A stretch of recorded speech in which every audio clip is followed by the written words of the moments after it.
hidup produk. Ada pengenalan, pertumbuhan, kedewasaan, penurunan. Lalu untuk menghadapi persaingan, perusahaan-perusahaan yang jelek mengabaikan pesaing. Perusahaan rata-rata akan meniru pesaing. Perusahaan yang menang mengungguli pesaing. 5 kekuatan yang menentukan daya tarik struktural segmen. Ada pendatang baru potensial, kemudian kepesaing industri, di mana ada pemasok dan pembeli, lalu ada produk pengganti. Dan selanjutnya mengidentifikasi pesaing, yang sepertinya merupakan tugas sederhana perusahaan. Nah, Pepsi Cola tahu bahwa Dasani dari Coca-Cola adalah pesaing utama air kemasan dalam botol bagi merek Aquinanya. Berfokus pada para pesaing saat ini dan bukan pada pesaing tersembunyi telah menyebabkan beberapa perusahaan tersingkir. 3 variabel saat menganalisis pesaing. Ada pangsa pasar, ada pangsa pikiran, ada pangsa hati. Lalu memilih pesaing. Yang pertama adalah kuat melawan lemah, yang kedua adalah dekat melawan jauh, yang ketiga adalah baik melawan buruk. Lalu ada struktur pasar hipotesis, di mana di sini ada market leadernya, challengernya, kemudian follower, baru nichernya. Lalu strategi kompetitif bagi pemimpin pasar yaitu ada memperluas total pasar, di mana pelanggan baru, Starbucks Coffee, dan lebih banyak penggunaan di Oral-B. Mempertahankan pangsa pasar, pertahanan posisi,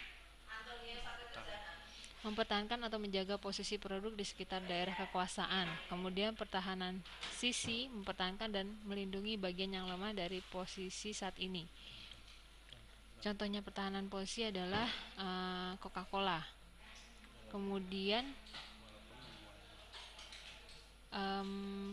pertahanan sisi di situ ada contohnya coffee shop seperti Starbucks yang menambah beragam pastries dan panganan manis. Terus, pertahanan aktif mendahului, menyerang lawan sebelum lawan tersebut menyerang, seperti penjualan jam yang merek Seiko dengan 2.300 model jam tangan yang dijual di seluruh dunia.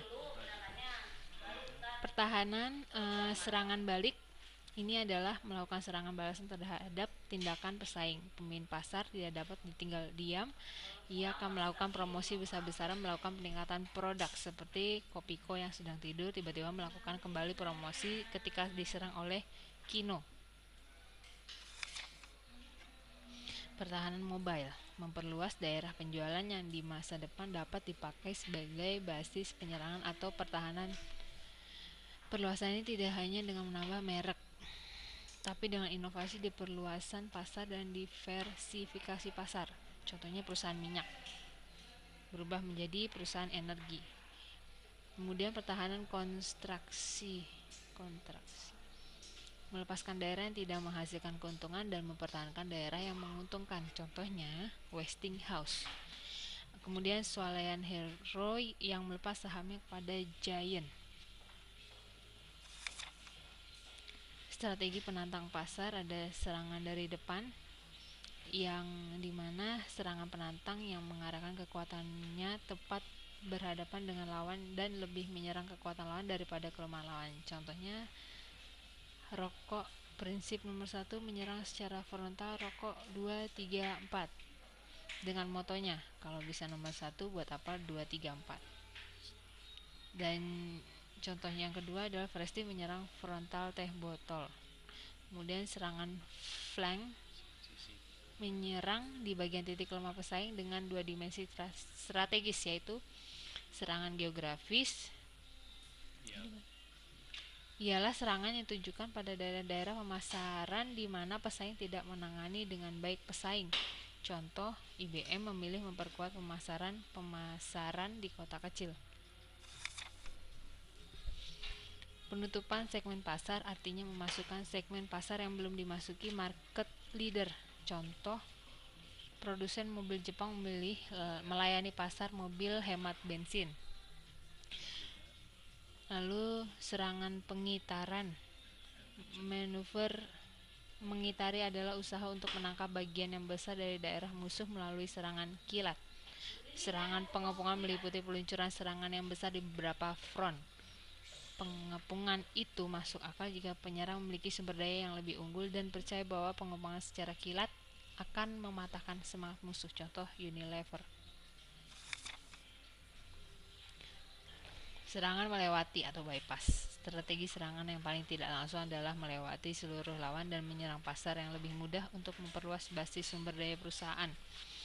Strategi itu menawarkan 3 lini pendekatan, melakukan diversifikasi terhadap produk-produk yang tidak berhubungan, melakukan diversifikasi ke dalam pasar geografis baru, dan melompat ke teknologi baru untuk menggantikan produk lama. Contoh keberhasilan Nintendo dengan video gamenya. Kemudian disusul oleh Sony yang menciptakan PlayStation menggantikan dominasi Nintendo.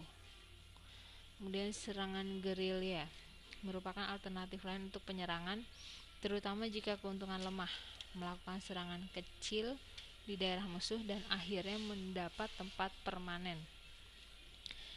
Contohnya, mula-mula Bayer menciptakan Autan sebagai lotion anti nyamuk. Sovel bergerilya melawan Autan. Sekarang Sovel menjadi pemimpin pasar nyamuk.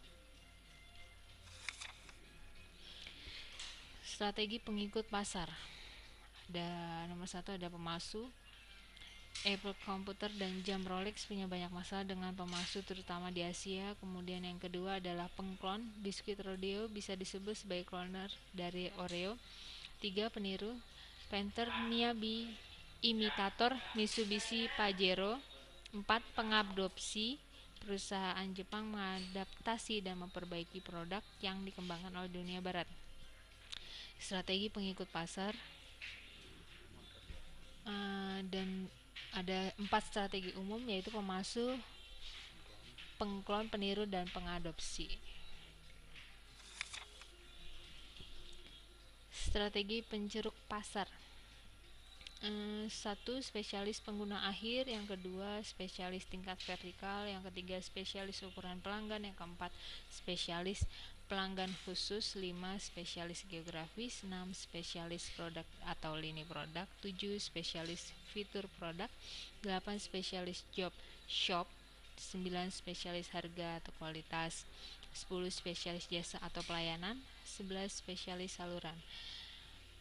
Pesaing adalah sahabat sejati yang selalu ada menemani kita setiap saat, dan merekalah yang akan mendorong kita untuk terus berinovasi dan meraih hasil yang tertinggi.